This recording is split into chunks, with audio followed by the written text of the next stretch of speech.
Assalamualaikum warahmatullahi wabarakatuh. Salam bahagia. Saya Rusni Jamil, unit kerja di SMK Bima Sakti Huai Jepara, calon guru penggerak angkatan 6 Kabupaten Lampung Timur tahun 2002. Di sini saya akan memaparkan eksplorasi konsep modul 2.1 pembelajaran untuk memenuhi kebutuhan belajar murid. Selamat menyaksikan.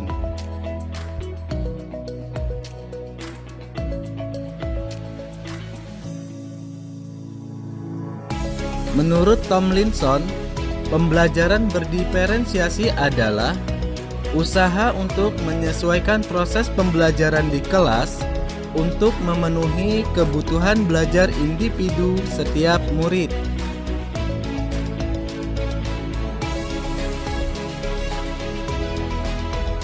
Dalam pembelajaran berdiferensiasi, seorang guru harus mengidentifikasi atau memetakan kebutuhan belajar murid terlebih dahulu agar dapat merespon dengan cepat dan tepat terhadap kebutuhan belajar murid dalam proses pengajaran.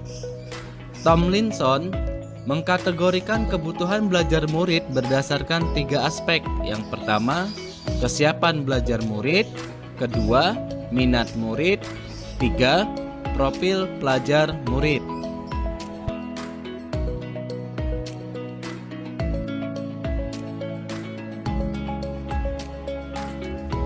Setelah pemetaan kebutuhan belajar murid, dilihat dari 3 aspek: kesiapan belajar, minat, profil belajar murid. Kebutuhan belajar murid ini harus selalu menjadi dasar praktik pembelajaran berdiferensiasi yang dilakukan di kelas.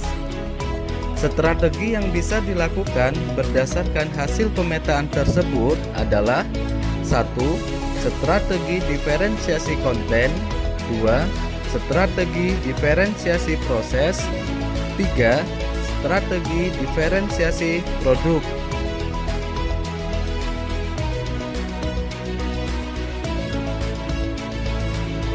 Pemetaan kebutuhan belajar murid pada aspek kesiapan belajar.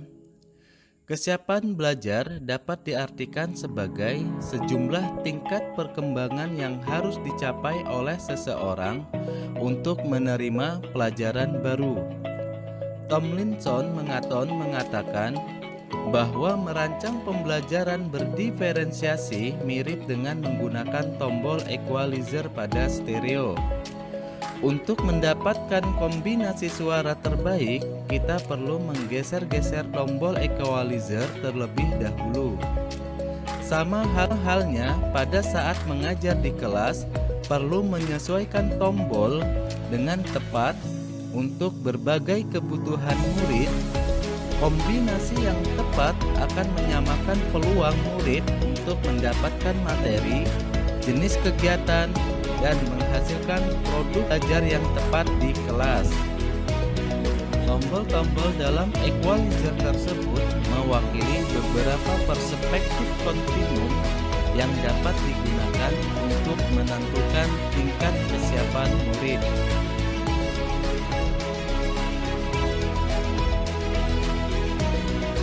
Lalu, pada aspek minat murid, minat merupakan salah satu motivator penting bagi murid untuk dapat terlibat aktif dalam proses pembelajaran.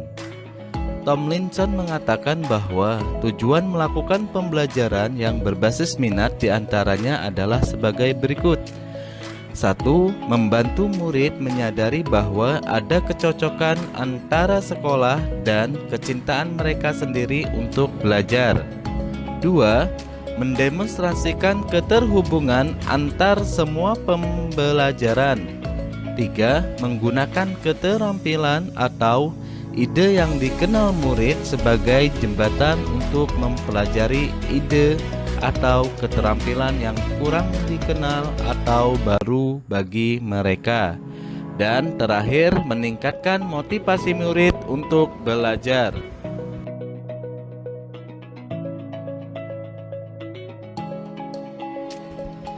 Pada aspek profil pelajar murid, Ki Hajar Dewantara, Menteri Pendidikan pertama Indonesia, memiliki sebuah gagasan, yakni pendidikan yang menghargai perbedaan karakteristik setiap anak.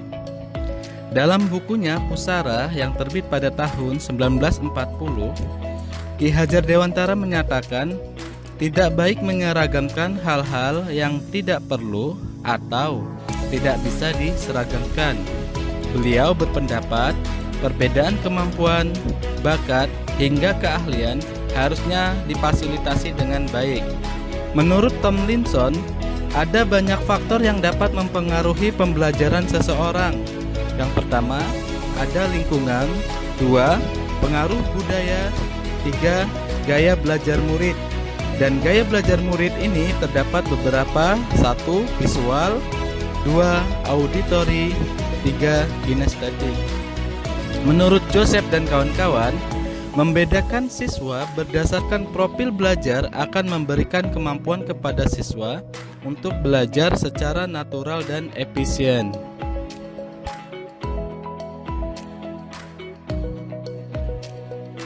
Kesimpulan yang dapat saya tarik, pembelajaran untuk memenuhi kebutuhan belajar murid perlu dilakukan pemetaan terhadap murid menggunakan tools yang sesuai seperti equalizer, asesmen diagnostik, dan lain-lain. Dari hasil pemetaan tersebut, maka guru harus menganalisis untuk menemukan kebutuhan belajar murid berdasarkan 3 aspek utama, yakni kesiapan belajar murid, minat murid, dan profil pelajar murid. Baru, strategi pembelajaran berdiferensiasi dapat guru terapkan sesuai dengan kondisi yang ada. Demikian kesimpulan yang dapat saya sampaikan. Semoga bermanfaat. Salam bahagia.